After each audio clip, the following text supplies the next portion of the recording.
प्यारे बच्चों, बाजी समरीन की तरफ से खुशामदीद। आप सुन रहे हैं दिलचस्प कहानियाँ। आए आज की कहानी सुने और लुत्फ अंदोज हों। पतरस यीशु के पास आता है। यूहन्ना पहला बाब। यीशु बचाने वाला यहाँ है, सबको बता दो।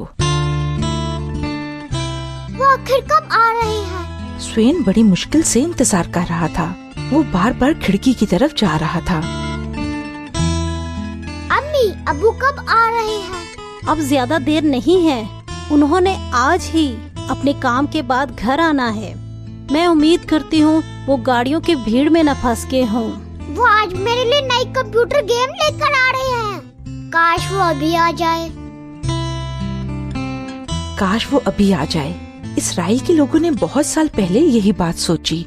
उन्होंने इंतजार किया और उम्मीद रखी कि वो जल्द आएगा, वो बचाने वाला जिसका खुदा ने वादा किया।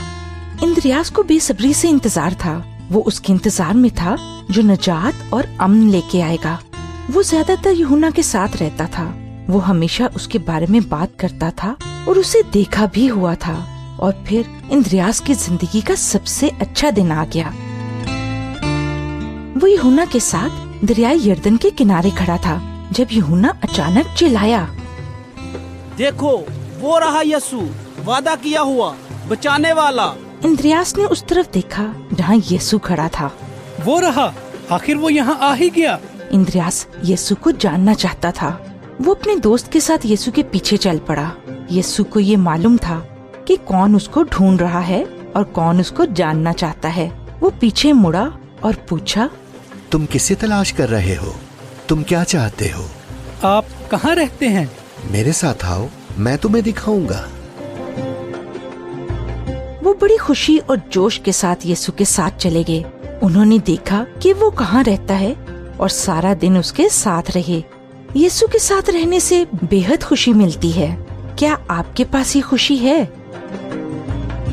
इंद्रियास की खुशी की कोई इंतहा नहीं थी। वो इस जबरदस्त तजुर्बे के बारे में किसी को बताना चाहता था।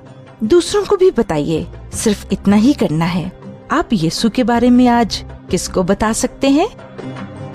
इंद्रियास ने सबसे पहले अपने भाई को बताया, शमौन, हमें यीशु मिल गया है, वो यही है, मेरे साथ आओ, तुम्हारे लिए भी जरूरी है कि उसको जानो।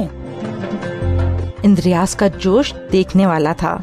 शमौन ने अपने भाई का यकीन किया और उसके साथ चला गया और ऐसे लग रहा था जैसे यीशु उनका इंतजार कर रहा हो। यीशु को उसका नाम भी पता था। तुम शमौन हो, लेकिन अब से तुम्हें पतरस पुकारा जाएगा। एक नया नाम। इसका मतलब था कि यीशु उसे एक नया इंसान बनाएंगे। यीशु को ढूंढने और उसके पीछे चलने से हमारी जिंदगी बदल जाती है। इससे मुझे तसल्ली मिलती है क्योंकि वो मुझे भी तब्दील कर देता है। अच्छा बच्चों, अब बाजी समरीन को इजाजत दें। खुदा हाफिज। मज़ीद मालूमात के लिए आप हमें इस ईमेल पर राब्ता करें, दिलचस्प कहानी @gmail.com, DILCHASPKAHANI